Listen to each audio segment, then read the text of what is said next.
Cast away ये movie है चक Rowland की जिंदगी के बारे में, जो 3 साल तक एक टापू में फंसे रहे। अब कहानी एक कोरियर कंपनी से शुरू होती है जहां चेक काम करता है। चेक काम को लेकर बहुत ही सीरियस होता है, इसीलिए वो सभी वर्करों को कहता है कि सारे कोरियर टाइम पर पहुंचे। इसी सिलसिले में वो आउट ऑफ कंट्री विजिट करते रहते हैं क्योंकि इनकी बहुत सारी ब्रांचेस वहाँ होती है। चेक अपने सभी वर्करों को अप्रिशिएट करता है और उन्हें टाइम की कीमत का अंदाजा बताता है। चेक एक लड़की से प्यार करता है जिसका नाम कैमिली होता है। इनका रिलेशनशिप काफी अच्छा होता है और ये आपस में शादी करना चाहते हैं, लेकिन बिजनेस में काम ज्यादा होने की वजह से ये आपस में शादी नहीं कर पाते। क्रिसमस डे भी करीब होता है।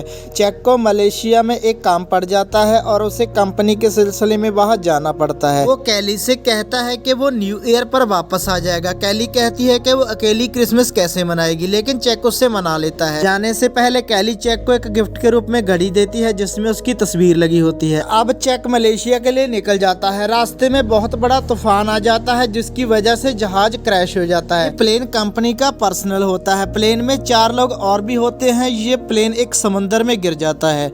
इनमें से चेक ही बचता है। समंदर का तेज बहाव चेक को बहाकर ले जाता है। जब उसकी आंख खुलती है तो वो कश्ती पर होता है और आसपास कुछ भी नहीं होता। चेक परेशान हो जाता है। उसे वहाँ बहुत सारी आवाजें सुनाई देती हैं, लेकिन उसे किसी आदमी का नामो निशान नहीं दिखता। अब वो बड़े बड़े अक्षरों में हेल्प लिखता है ताकि कोई ऊपर से कोई प्लेन गुजरे तो उसे देखकर उसकी मदद के लिए आ जाए। रात बहुत हो जाती है। चेक सो जाता है। अगले दिन वो उठता है तो देखता है कि रेत पर हेल्प लिखा होता है वो मिट जाता है। अब वो लकड़ी से बड़े बड़े अक्षरों में फिर हेल्प लिखता है। उसे यकीन होता है कि कोई ना कोई उसे ढूंढता हुआ वहाँ आ ही जाएगा। अब चेक को भूख बहुत ज़्यादा लगने लगती है। उसके पास कंपनी का जो सामान बहकर आता है उसमें खाने का कोई भी सामान नहीं होता। अब चेक को वहाँ किसी चीज की आवाज सुनाई देती है। वो इधर उधर देखता है तो एक नारियल जमीन पर गिरता है। वो वहाँ के सभी नारियल को एक जगह इकट्ठा करता है क्योंकि उसे नारियल पानी पीने के अलावा यहाँ कुछ नजर नहीं आता। वो उसे ही पीकर अपना गुजारा करता है। चेक को यहाँ 3 दिन गुजर चुके हैं। समंदर के पत्थरों की वजह से उसके पैर जख्मी हो चुके थे क्योंकि उसके पैरों में जूते नहीं होते। इसीलिए अब वो अपनी पैंट को आधा काटकर अपने पाँव पर लपेट लेता है ताकि पाँव में दर्द ना हो। उसे वहाँ एक बहुत ऊंची चोटी नजर आती है। वो सोचता है कि वो ऊपर तक जरूर चढ़ेगा। जैसे ही वो ऊपर चढ़ने में कामयाब हो जाता है, वो ऊपर से देखता है कि समंदर में कोई चीज़ तैरती हुई नजर आती है। जब वो वापस नीचे आता है तो वो ये देखकर हैरान रह जाता है कि वो उसके ही प्लेन का पायलट था। वो उसकी डेड बॉडी थी। ये देखकर वो बहुत रोता है। इसके बाद वो उस बॉडी को दफन कर देता है, लेकिन वो उसके जूते और उसकी टॉर्च को रख लेता है। अब वो इस आइलैंड पर रहने का आदी होने लगा है। वो वहाँ मछलियाँ पकड़ने की नाकाम कोशिश करता है। वो पत्तों पर गिरने वाली औस से पानी पीकर गुजारा करता है। एक रात वो समंदर में एक शिप को देखकर बहुत एक्साइटेड हो जाता है और उसे आवाजें लगाने लगता है और अपनी टॉर्च की लाइट को घुमाता है, लेकिन इससे कोई फायदा नहीं होता क्योंकि ये शिप बहुत दूर होता है। अब वो फैसला करता है कि वो जो इसके पास बोट है वो उसमें बैठकर समंदर से निकल जाएगा। वो बहुत तेजी से आगे बढ़ने लगता है, लेकिन समंदर की लहरें बहुत तेज होती है, इसीलिए वो समंदर में गिर जाता है।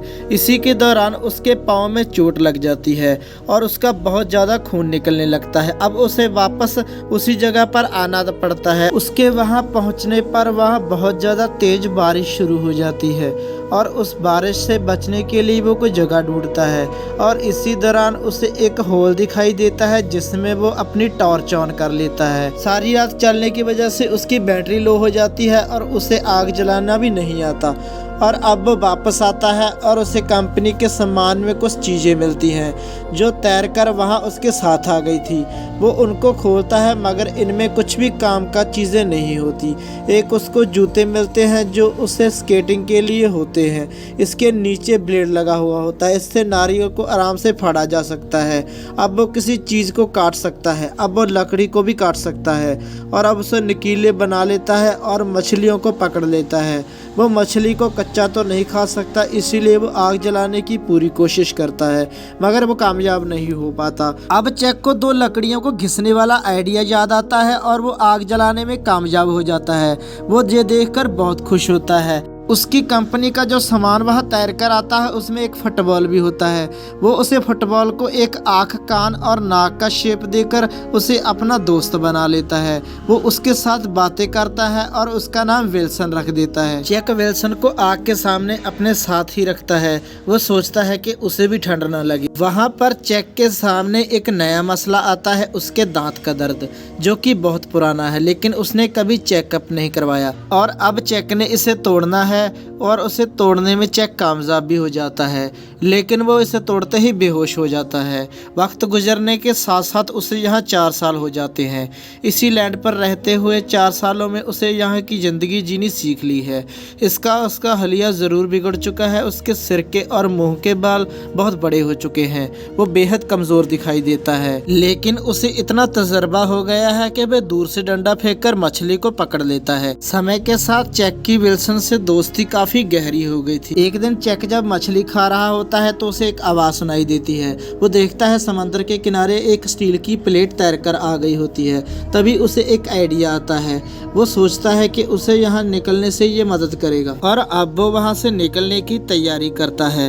वो अब एक नारियल की लकड़ी काटकर एक बोट तैयार करता है और जो स्टील की प्लेट उसे मिली है वो उसे इसके आगे लगाता है। हालांकि बोट तैयार करना आसान नहीं था, लेकिन उसने ये फैसला करता है कि जिस दिन हवा और लहरें कम होगी वो यहाँ से निकलेगा। शीट को वो बोट के आगे लगाता है ताकि हवा से शीट की मदद से पानी को धकेल सके और आगे बढ़ सके।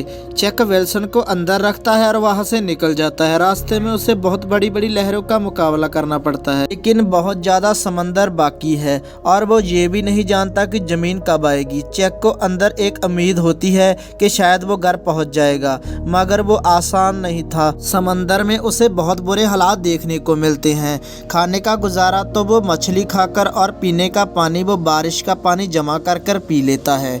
बारिश का पानी नारियल में जमा करता है और उसे अपने पास बचा कर रखता है ताकि मुश्किल में उसे वो काम आए। देखते ही देखते जैक की बॉल और विल्सन पानी में गिर जाते हैं। उसे मालूम होता है तो वो बहुत दूर जा चुका होता है, तो वो पानी में कूद जाता है और विल्सन को बचाने की पूरी कोशिश करता है, मगर वो नाकाम हो जाता है और वो वापस बोट में आकर बेहद रोता है। विल्सन ने 4 सालों तक जैक का साथ दिया था। जैक के लिए वो कोई फुटबॉल नहीं था, वो उसके साथ पर्सनली अटैच हो चुका था, इसीलिए वो उसके जाने का बहुत दुख होता है। अब जैक को बहुत दिनों के सफर के बाद बहुत थकावट आ चुकी है, लेकिन वो अपने सामने गुजरने वाले एक शिप को देख लेता है और वो उसे बचा लेते हैं। अब वो वापस आ चुका है, लेकिन उसके घर वाले और उसके दोस्त ये समझ रहे थे कि वो मर चुका है। उसकी गर्लफ्रेंड कैली, जिसे वो बहुत प्यार करता था, वो शादी कर चुकी थी और उसकी अब एक बेटी भी होती है। जैक से मिलने जाता है और वो उसे गले लगा लेती है और बेहद खुश होती है। अब कैली शादीशुदा है, इसीलिए अब वो कुछ नहीं हो सकता। इनके रास्ते अलग अलग हो चुके हैं। जैक को कैली ने जाते हुए घड़ी दी थी, वो उसे वापस कर देता है क्योंकि वो कैली की फैमिली घड़ी होती है और वो इस घड़ी की तस्वीर अपने पास रख लेता है। कैली उसे कहती है कि तुमने वादा किया था कि तुम वापस आओगे। जैक उसे इस बात के लिए सॉरी बोलता है और वहाँ से जाने लगता है। कैली अब भी जैक से प्यार करती है, लेकिन अब उसकी अलग से फैमिली है, इसीलिए वो उसके साथ नहीं जा सकती।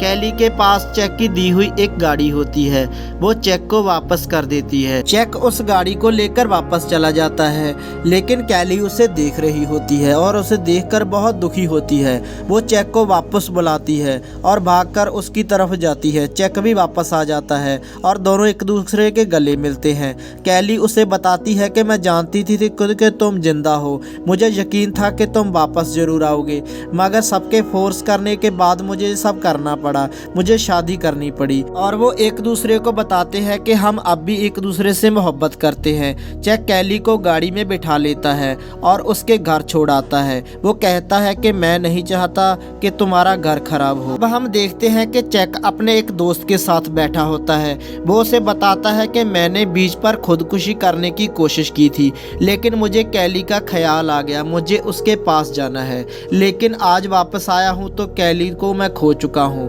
वक्त ने कैली को मजबूर कर दिया कि वो अपना रास्ता चुन ले। उसने शादी कर ली। अब जैक अकेला रह गया था, लेकिन जिंदगी को आगे जाना ही होता है। एंड में ये दिखाया जाता है कि जैक के पास एक पैकेज है कि वो उसे आइलैंड से बचा कर लाया था।